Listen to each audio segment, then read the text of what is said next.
If I sound half asleep, it's probably because I am, because we're currently dealing with a heatwave in this country, so I've gone up very early in the morning to record this to avoid the heat, and I probably sound like crap. So I apologise for that, but I digress. Hello everyone, this is Remlays from 40k Theories, and welcome to the June 2023 edition of the Patreon Q&A sessions. As always, if you would like your questions answered, then click the link in the video description below and help support the channel by becoming a patron.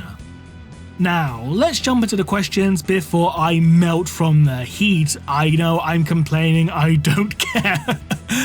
Anyway, Brent Feast asks, I've noticed some new Warhammer animations slowly creeping their way back onto YouTube lately, such as Foxcast to Nowhere. Do you think it's possible that GW sees how much they fucked up and might go back to turning a blind eye to TTS if it were to continue? I certainly hope so because, I, like pretty much everyone in the 40k community, misses TTS because TTS was such a fun little parody series and, its absence is sorely missed in my eyes and the eyes of many other people as well. I'm sure I can, testify in that regard. But to be honest, I think Louise Sugden put it best when we had her on Adeptus Podcastus, in that apparently it was GW's intent, well, it wasn't their intent rather to actually, cause such, a huge wave of panic throughout the community, but they just simply couldn't be bothered to actually, release a clarifying statement or anything like that. I'll put a link to the podcast episode in the video description so you can check it out, because she puts it into words, far more eloquently than I can, to be honest. So yeah, go check that out. How much space could a space wolf wolf if a space wolf could wolf space? 17. Sigmonite asks, are the Eldari forbidden to watch anime? Why would they be?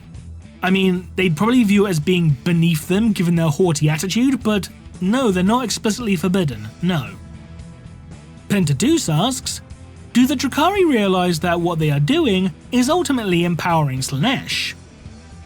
They probably do, but at the same time the Drukhari are caught in, a catch-22 spot. Because if they inflict pain and suffering upon others, then it empowers Slaanesh. If they don't, then they empower Slaanesh because Slaanesh is slowly draining their souls. So they're kind of fucked either way, to be honest, but they pretty much choose to err on the side that, hey, we're screwed either way, so let's choose a side, that lets us live, kind of thing. So yeah, I think they are just kind of in, an unwinnable position at this point in that regard. Is it possible that the two lost Primarchs simply haven't been found yet? No, they've definitely been found. In fact, in the novel Fulgrim the Palatine Phoenix, Fulgrim actually has a brief interaction with the second Primarch. I mean, it's only a few sentences long, but it is there. So they were definitely found, yes. Griffin of Might asks, are there any Space Marine chapters that still create false Astartes? I don't think any have been explicitly named, but given that there are 1,000 chapters out there, if I had to guess, I'm sure at least one does, but again, nothing's been explicitly confirmed as far as I'm aware. Do the Grey Knights still suppress all witnesses to their existence, or has the Great Rift rendered that pointless? Yes and no, there seems to be some conflicting information in that regard, but I think the most recent information seems to be, leaning towards the suppression and secrecy side of things again, so I think that's the idea that they're gonna go with once more. Adorg asks, if all the successor chapters were to reunite with their original founding legion, which legion would be the strongest? That would be the Ultramarines, purely on the basis that 75% of all Space Marine chapters are said to be descended from Ultramarine stock, so they would be the biggest legion if the legions were to ever reunite. Zero Hits asks, with the emergence of UR-025, we now know that there is at least one free man of iron still active in the galaxy. Do you think anything more will come of this, or is UR-025 going to remain a single lone survivor? Well, surviving Men of Iron is an interesting idea, so of course GW will never touch it again. That's me being very, very pessimistic, I'll admit, but GW does have a habit of, starting an interesting plot thread and never touching it again, so, I mean, I'd like for something to be, expanded upon in that regard, but I don't think we will. Terrorblades asks, what is the service life of a standard lasgun? Could a lasgun from the Heresy work in the modern setting?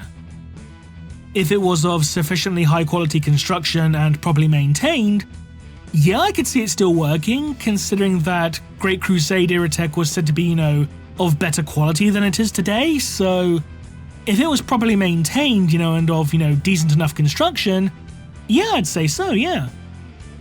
Brandon A asks, what would you like for your birthday? My birthday's not for a few months yet, but if I had to get something, I don't know. Ooh, a limited edition copy of The End and the Death Volume 1, because I missed the pre-order on that when it came out, a few months ago, so I would love to get a copy of that, but given the prices on eBay, that's probably not very likely. What would Lord Inquisitor Remley's the character like for his birthday? He would like to meet and have a conversation with a Slan. Is there a military faction in the Imperium that deals with underwater warfare, submarines and like? If there is, I don't know the name of it, but funnily enough, PDF forces are known to have access to their own, traditional naval elements, like, boats and stuff. This is actually shown in the novel Tyrant of the Hollow Worlds, in where there is a traditional naval battle between the PDF and the Red Corsairs. It's a good novel too, so I recommend people check it out. And finally, Voice of the Emperor asks, what were the things that attacked Necromunda during the Great Crusade after the Imperial Fists pacified it?